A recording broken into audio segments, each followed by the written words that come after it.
이야, 한동훈 진짜 이거 너무 치사합니다. 조선일보 충격 보도입니다. 조선일보는 오늘 지난 11월 21일부터 국민의힘 당원 게시판에는 자동 숨김 기능이 도입돼 관리진이 임의로 그날그날 올라오는 게시물을 모니터링해 숨김 대상 단어인 일명 금절을 추출하고 있는 것으로 확인됐다며 한 달, 발자, 꼴통 부부, 가발킹, 오야붕 등 일반적으로 쓰일 수 있는 단어인데도 비하의 맥락이 들어가 있으면 무조건 숨김 처리가 되는 것으로 확인됐다고 단독 보도했습니다. 관련해서 해당 부분을 발견한 책임당원 A씨는 주간조선에 가발 관련 단어를 사용해서 한 대표가 게시판 관리에 개입했는지에 대한 궁금증을 게시판에 썼는데 자동 숨김 처리가 됐다며 한 대표는 당원 게시판을 대통령과 당대표를 비판할 수 있는 익명 게시판이라고 하더니 이젠 비속어가 없는 글이라도 자신에 대한 비판이면 무조건적으로 검열한다고 주장했습니다. 관련해서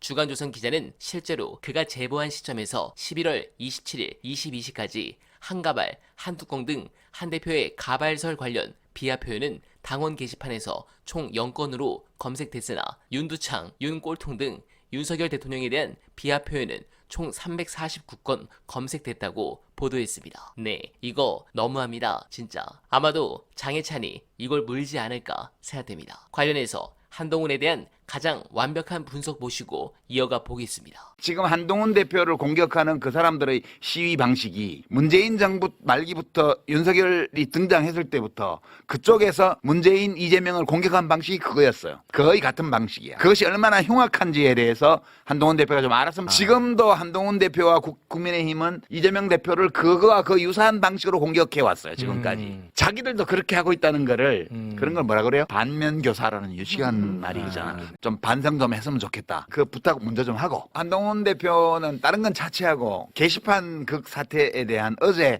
백브리핑 그 얘기만 좀 하면. 그러니까 한동훈 대표의 문제는 우선 팩트를 무시해요. 지금 문제가 되는 거는 문제의 핵심은 뭐냐 하면 당계의 어떤 당원이 대통령을 비판하는 글을 쓴 것이 문제냐 아니냐 이게 아니에요. 그게 아니고 당대표의 가족 명의로 가족인지 아닌지는 아직 모르지만 가족 이름 가족 명의로 여러 사람이 소위 드루킹 공작과 비슷한 수동식 드루킹? 그런 걸로 해서 1분, 2분 간격으로 접속을 이어가면서 비슷비슷한 성격의 글들을 계속 올린 의혹이 있는 거잖아요. 그것이 사실이냐 아니냐를 묻는 거니까 이건 중대한 정치적인 문제예요. 네. 당대표와 관련해서. 어떤 특정한 당원이 대통령 부부를 까는 글을 썼냐 안 썼냐 그게 누구냐 그 문제가 아니에요. 그렇습니다. 근데 이걸 우선 문제를 엉뚱한 걸로 바꿔놓은 팩트. 그러면 그 팔동문이 팩트냐? 그러면 팩트면 그것이 어디서 나온 팩트냐?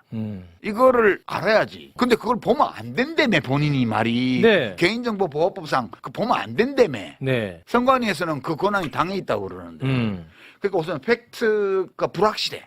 팔동훈이라는 팩트 자체가 불확실해. 팩트인지 아닌지 아무도 알 수가 없어. 지가 팩트라고 주장하는 거지. 그다음에 이제 논리의 규칙을 지켜야죠. 논리의 규칙을 지켜야지. 왜냐하면 상대방과 어떤 공감을 이루기 위해서는 정보를 공유해야 한다는 것이 기본적인 논리의 규칙이잖아. 네. 근데 자기와 자기를 따르는 사람들은 팔동훈인지 아닌지를 안다고 그러고 그거를 다른 사람하고 공유를 안 한 조건에서 없는 분란을 만들어내고 있다는 식으로 하고 있어요. 네. 그러니까 이거는 생각하고 논리를 구축하고 그걸로 남과 대화하는 기본이 안 돼 있는 사람이다. 그런 사람이 가면 얼마나 그러겠어. 네, 공감합니다. 이번 특검 기대가 됩니다. 추경호가 이렇게 나가는 것은 뭔가 느낌이 이상하다고 감지한 것 같습니다. 가능하면 다음 달 우리 민주진영 선배님들이 기뻐하실 소식들이 가득하길 기원하며 오늘만은 이만 인사드립니다. 여러분 고맙습니다.